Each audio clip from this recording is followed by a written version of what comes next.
Muy bien, aquí continuamos con el tema de columnas de la asignatura Construcciones Metálicas y de Madera, en donde analizamos una sección compuesta de tipo grupo 5. En el capítulo E del reglamento se especifican distintos tipos de secciones compuestas y se le asigna un número de 1 a 5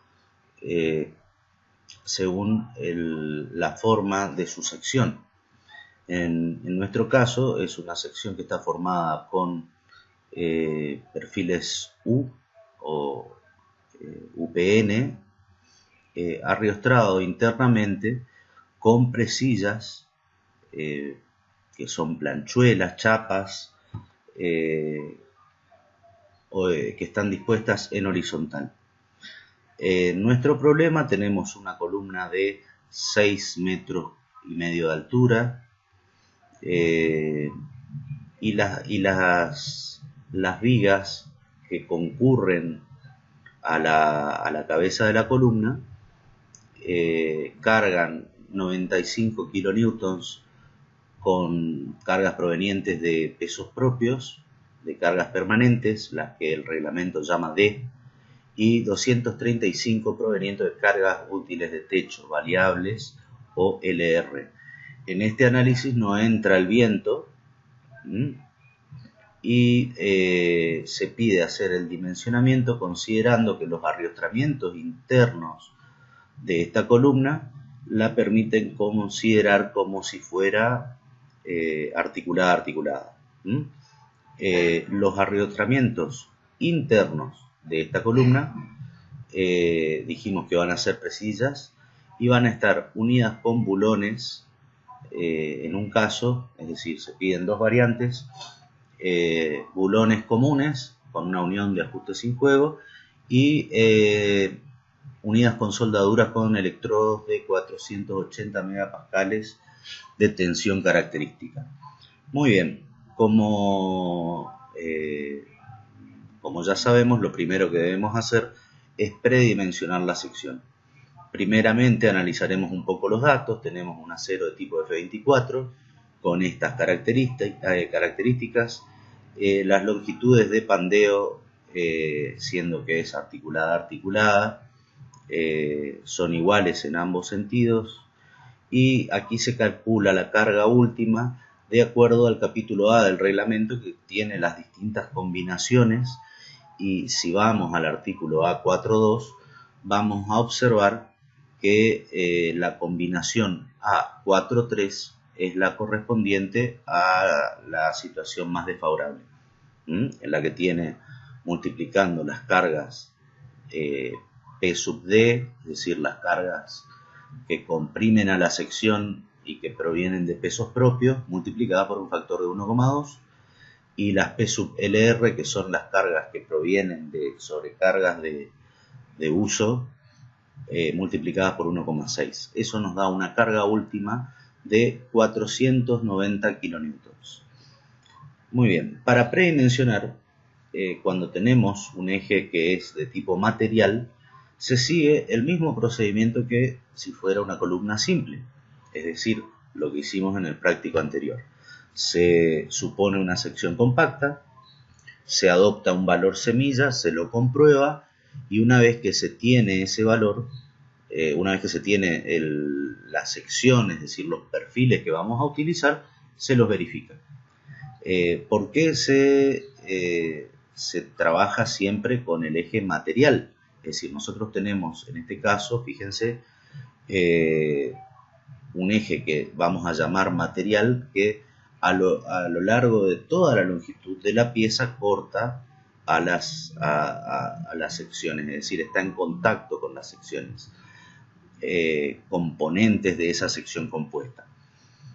Mientras tanto que el eje II, a lo largo de toda la sección, puede estar o no en contacto. A este eje se lo llama eje libre, eje ideal o eje inmaterial. ¿Por qué nosotros utilizamos esta sección para predimensionar? Y bien, es sencillo, porque tenemos el procedimiento como el que utilizamos en las columnas de tipo sección simple, y porque además nosotros en este sentido, alejando o acercando las dos secciones, siempre tendremos la misma inercia, por lo tanto el mismo radio de inercia y por lo tanto la misma esbeltez según el eje material. Muy bien, en este caso nosotros adoptamos 105 como un valor semilla de lambda x, hacemos el procedimiento que hicimos antes, calculamos la esbeltez adimensional, en este caso nos da menor a 1,5, nos da una tensión crítica según el sentido x, según el sentido del eje material, y calculamos, o sea, tenemos la inecuación esta, que es la carga de diseño versus la carga última requerida, y de allí despejamos la sección necesaria. Muy bien, la sección necesaria para esas condiciones es 42,49 centímetros cuadrados, por lo tanto nosotros debemos dividir por 2 esa sección necesaria para poder ir a la tabla de perfiles y adoptar un perfil normal U. Entonces, bueno, adoptamos este valor de 21,25 y el radio de inercia que teníamos, que era 6,19. Tomamos esos dos valores como guía, como lo hicimos en el primer trabajo práctico, y vamos a las tablas. Muy bien, y ahí vemos que estamos cumpliendo con un perfil normal U de 160 y lo adoptamos preventivamente. Debemos luego verificarlo según el eje material. Muy bien,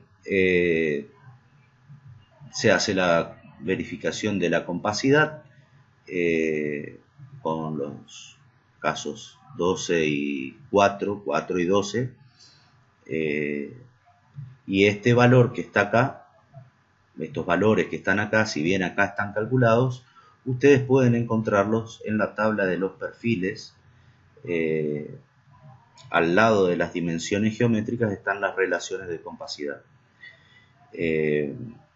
Muy bien, resulta una sección compacta. Vamos a la verificación de la resistencia de diseño y calculamos esta vez el lambda x real, es decir, para los perfiles U160, y nos da 104,7 versus los 105 que habíamos adoptado como iniciales. Con lo cual estamos en buenas condiciones, digamos, con respecto a... está muy ajustado con respecto a nuestra suposición. Calculamos la esbeltez dimensional, la tensión crítica, y aquí calculamos la carga de diseño, que resulta 555 kilonewtons versus 490, que es nuestra carga última requerida. Por lo tanto, verifica. ¿Esto qué quiere decir? Que si nosotros analizamos el pandeo, aquí, volviendo aquí, según este eje, es decir, el movimiento se producirá según el eje Y, en este gráfico será esta curva que estoy marcando aquí. Esta curva que estoy marcando aquí corresponde a el eje material, está resistido por el eje material.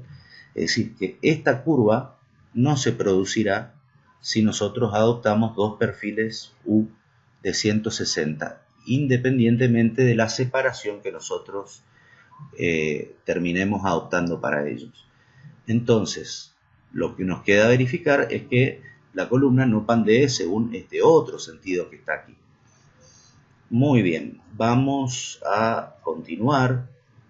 Aquí se transcriben las características de los perfiles adoptados. Fíjense que está el área, la distancia baricéntrica de sub I, las inercias. Aquí adopté, ahora más adelante veremos para qué anoté este valor 1,5 del módulo resistente elástico, y estos valores LP y LR que corresponden a valores límites de pandeo lateral. Aquí, como para indicarlo, hemos puesto un superíndice 1 y que eso corresponde a las características geométricas o mecánicas de un solo perfil. Entonces, cuando vayamos a hacer la verificación según el eje libre, nosotros debemos predeterminar algunas otras cosas, es decir, esto podría estar inclusive dentro de lo que es el predimensionamiento de la sección. Fíjense que debemos determinar una cosa que son la separación que va a haber entre presillas, es decir, a lo largo de la longitud L de la columna iremos colocando presillas. Esas presillas determinarán una esbeltez local, es decir, al colocar esas presillas nosotros tenemos la posibilidad de que ocurra un bandeo de uno de los cordones, es decir, uno de los perfiles U, entre presillas. A eso se le llama el pandeo local o el estudio de su esbeltez, la esbeltez local lambda 1. Lambda 1 se lo denomina así porque está referido al eje 1,1 que tenemos acá, es decir, nosotros colocaremos presillas a lo largo de esta longitud L, son estas presillas que estamos marcando acá, y puede existir la posibilidad de pandeo en este sentido, en este sentido que estoy marcando, es decir, la deformación se producirá en el plano ZX, ZX, en este plano de acá, y estará resistido por este eje. Muy bien, es intuitivo saber de que a mayor separación de los perfiles, si aplicamos el teorema de Steiner, vamos a obtener mayor inercia, y si obtenemos mayor inercia vamos a obtener una resistencia mecánica al pandeo mayor también. Entonces, esta determinación que está acá de la separación entre perfiles también es una cuestión que nosotros debemos predeterminar antes de hacer nuestra verificación según el eje libre. Y esto es un poco lo que se discute en este párrafo del ejercicio, en donde se toma, esto es lo que acabo de mencionar, y se toma una prescripción que la daba el antiguo Sirsov, que decía que la esbeltez local no debía superar al valor 50, digamos, y la esbeltez local es sencillamente tomar la separación entre presillas y dividirlo como si fuera una longitud de pandeo de una pequeña barra de longitud A, que es la separación entre presillas, dividida el radio mínimo de inercia, que en este caso será el correspondiente al eje Y de uno de nuestros perfiles, o lo que nosotros anotamos como eje 1,1. Muy bien, entonces la separación máxima para cumplir con esta prescripción del antiguo Sirsov es 94 centímetros. Otra cosa que el reglamento dice es que para columnas de grupo 4, en este artículo que va en el apéndice del capítulo E, el número de campos debe ser como mínimo 3 y obviamente por una razón constructiva el número de campos tiene que ser un número entero. Muy bien, acá olvidé mencionarles que cuando se hacen las verificaciones según el eje libre, el reglamento, cuando se hace una verificación para una sección compuesta de tipo grupo 4, uno va al capítulo E del reglamento, y en el capítulo E del reglamento figura que el proceso de cálculo está en el apéndice al capítulo E, artículo AE.4. Uno, al ir al apéndice, dice, en resumen, el reglamento dice que para los ejes materiales uno debe volver al capítulo E, es decir, vamos del capítulo al apéndice y del apéndice al capítulo, para hacer la verificación de los ejes materiales. Mientras que cuando tenemos que hacer las verificaciones que correspondan al eje libre, debemos seguir lo que figura acá en el artículo AE422. Muy bien. Otra de las cosas que figuran entre como cuestiones constructivas es que en la figura E45 se establece que la esbeltez local tiene que ser menor que la esbeltez global. ¿Por qué? Porque se considera que de esta manera, si no hay falla global, no existirá tampoco falla local. Me refiero a falla global es cuando la columna pandea completamente con ambas secciones y el pandeo local es el pandeo que ocurre entre dos presillas. Entonces, bueno, así se hace la adopción del valor de A, que se adopta como 65 centímetros por una razón de que es múltiplo de 650, se controla, este valor es menor que el valor de 94 que habíamos calculado aquí, por lo tanto se calcula el test lambda 1, que es menor que 50, y el número de campos obviamente nos da igual a 10. Con respecto a la extensión se le llama a la separación que existe entre los ejes de gravedad 1, 1. Recuerdan la imagen de la sección que tenía los ejes 1, 1 y la separación entre esos dos ejes era un cierto valor h. En teoría se dedujo esta fórmula que está acá, que parte de la premisa de obtener la misma resistencia al pandeo en ambos sentidos. Ocupamos esta fórmula para despejar un valor de h. Teóricamente, si nosotros adoptáramos este valor de h, 125,91 milímetros, obtendríamos la misma resistencia al pandeo según el eje material y el eje libre. Y luego, con una ecuación geométrica, nosotros podemos saber que la separación entre los lomos de los perfiles tiene que ser de 162,71 milímetros para cumplir con esta, con la de 125. ¿Por qué se calcula esa separación? Precisamente para darle dimensiones constructivas a la pieza, porque ustedes saben que el perfil U tiene su baricentro en un punto que no es material. Entonces, se le termina dando, se redondea este número, que lo podemos redondear tanto para arriba como para abajo. Siempre conviene redondear hacia arriba, dado que aumentamos la inercia. Se lo adopta en una separación entre lomos de los perfiles de 170 milímetros, 17 centímetros. Y de ahí se despeja nuevamente h mediante la ecuación geométrica esta.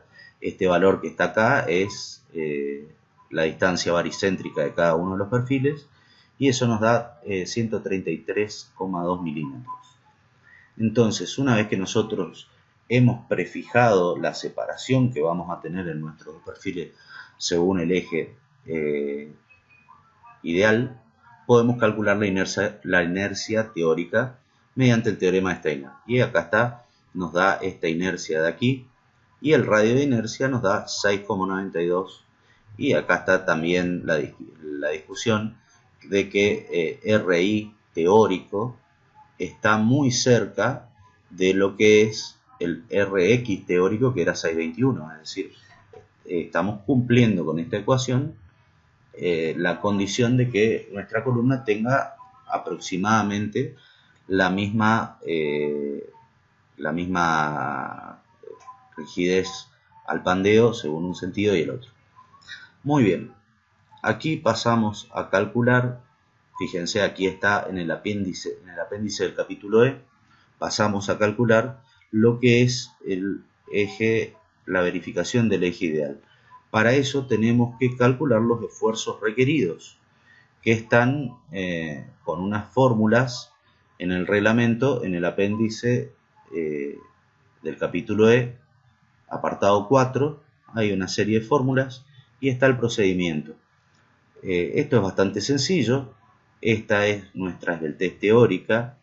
Es sencillo, es la longitud de Pandeoni dividido el radio de inercia teórico. Fíjense, aquí dice esbeltez teórica de la columna actuando como una unidad. ¿Por qué? Porque nosotros estamos calculando que esa columna de manera teórica no tiene movimientos relativos entre los dos perfiles sub, lo cual no es real. Por eso se calcula esta esbeltez modificada para la sección compuesta lambda m, que tiene en cuenta la esbeltez teórica, la esbeltez local y un cierto parámetro θ que nosotros adoptaremos igual a 1. Si ustedes van y miran en el apéndice del capítulo, van a encontrar una relación que debe cumplirse y que tiene que ver con una comparación entre la inercia de las presillas y la resistencia de las presillas y la resistencia de uno de los cordones.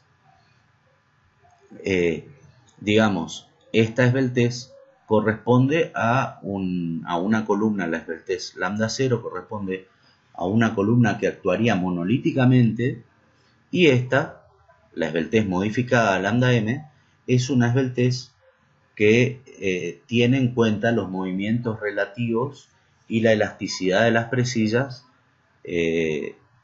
para hacer el cálculo del pandeo según el eje libre. Muy bien, con esta esbeltez modificada se calcula la carga de Euler, que es parte del proceso. Este P sub Cm es la carga de Euler. Todo esto está en el reglamento.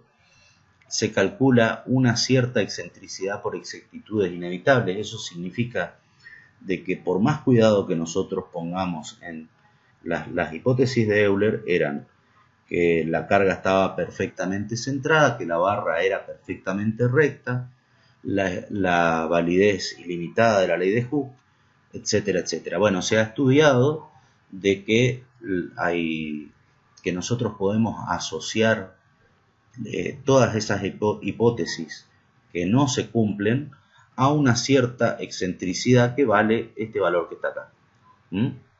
Y luego, con este valor que está acá, nosotros vamos a calcular un momento de segundo orden, es decir, un momento que se da por esta carga PU, que es nuestra carga requerida, que está excéntrica por las imperfecciones del proceso constructivo, y entonces carga a la sección de una de las barras con un cierto momento. Y también hay un esfuerzo de corte ideal. Vayan a la teoría para observar y leer un poco acerca del significado del corte ideal, que es básicamente este coeficiente que está aquí multiplicando a la carga requerida PU. Una vez que hemos hecho el cálculo de todos estos parámetros, nosotros podemos calcular los esfuerzos requeridos sobre cada barra. La primer carga, va a ser esta carga PU1, que es la carga PU total dividido N, siendo N el número de cordones que componen la sección compuesta. En este caso nosotros tenemos dos barras que componen la sección compuesta, es decir, un perfil U y el otro perfil U.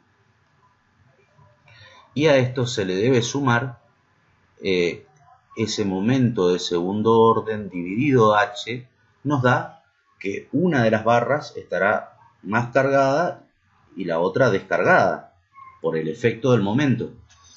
Y esto estará dividido por el número de barras que componen cada cordón. Para clarificar un poco el tema, los cordones son lo que nosotros dibujaríamos como ejes baricéntricos y las barras son las barras componentes de esos cordones que nosotros estamos diciendo. Nosotros tenemos un perfil U por cordón, entonces N1 es igual a 1. Muy bien, esta carga PU1 es la carga que solicita a uno de los perfiles U y vale 344,06 kilonewton. Luego están aquí el momento MU1 y el esfuerzo de corte requerido B sub U1, que tienen que ver con la existencia de ese corte ideal. Es decir, cuando nosotros, en términos sencillos, cuando nosotros tenemos una cierta situación de deformación o flexión, ya sea por pandeo o por flexión misma, va a haber un desplazamiento relativo entre las distintas fibras, o en este caso entre los distintos cordones de nuestra sección. Por lo tanto, la aparición del esfuerzo de corte ideal. Ese esfuerzo de corte ideal, si ustedes se van y se fijan en una gráfica que está en el apéndice E, van a ver que el esfuerzo de corte ideal B sub EU está actuando en el extremo de las barras, y para equilibrarlo aparece el esfuerzo de corte requerido en las barras y el momento U1 en las barras. Muy bien, es decir que nosotros tenemos una situación de flexo-compresión. Tenemos una carga normal, un momento flector y un esfuerzo de corte. Entonces, ¿qué haremos? Vamos a verificar, como nosotros sabemos, por separado cada uno de estos efectos, y eventualmente verificaremos la interacción que ocurre entre la carga PU y el momento MU. Muy bien, la verificación a la compresión se hace mediante el procedimiento que ya hemos visto, pero con la salvedad de que se hace se verifica el pandeo entre presillas.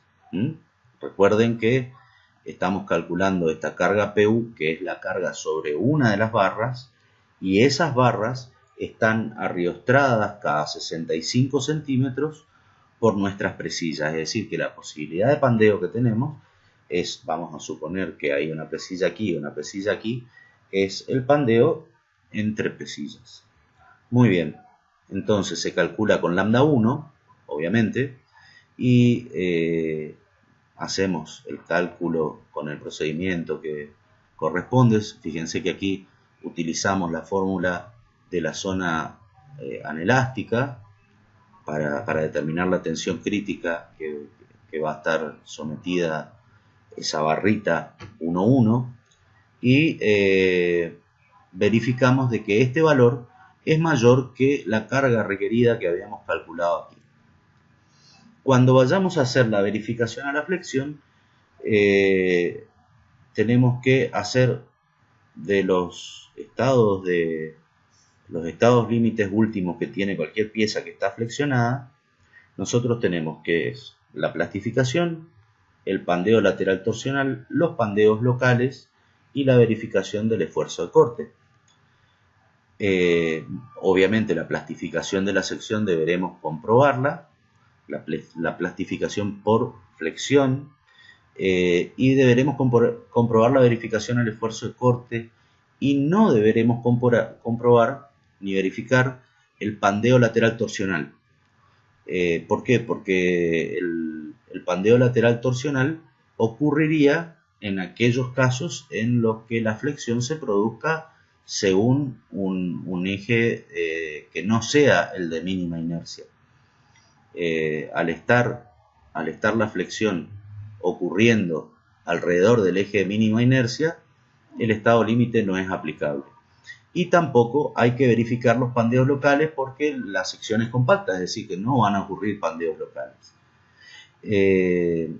Cuando predimensionamos la sección, yo les mencioné que habíamos anotado este valor de 1,5 SI y que era menor que el valor de ZI. Por lo tanto, el momento nominal que se va a hacer para la verificación a la plastificación, tenemos el capítulo F, que es el que trata todo lo que tiene que ver con los fenómenos de flexión en las piezas. En su apartado 1.1 indica este procedimiento para la verificación de la plastificación. Es bastante sencilla, en donde el momento plástico será 1,5 veces el momento elástico, por la razón de que este valor es menor que este valor. Muy bien, el momento plástico nos da 6,45 y el momento de diseño afectado del coeficiente de resistencia a la flexión de 0,90 nos da 5,81, que es mayor a este valor de acá. Muy bien, luego vamos a la verificación al corte, que está en el capítulo F, apartado F2 o artículo F2, y en donde acá se hace una pequeña discusión acerca de cómo tomar el área del alma, que el reglamento toma como la altura D del perfil, y nosotros por convención adoptamos la altura recta del alma como altura de la sección resistente al esfuerzo de corte. Para determinar con qué fórmula vamos a trabajar el esfuerzo de corte, la norma da un cierto entorno de la esbeltez del alma de la sección. Entonces, aquí corresponde utilizar esta fórmula, que es la fórmula clásica de esfuerzo de corte, y verificamos esa condición. Luego, como les decía anteriormente, se verifica la interacción de la flexión y la compresión según el capítulo H, artículo H1.2, en donde se marca de que si la relación que hay entre la carga última y la carga de diseño es mayor a 0,20, es decir, es más preponderante la compresión que la flexión, se debe utilizar esta desigualdad que está acá, es decir, que para verificar esa condición, esta relación tiene que ser menor que 1, que en nuestro caso verifica. Muy bien, con esto damos por terminado este segundo video y terminaremos en nuestro tercer video con el dimensionamiento de las presillas.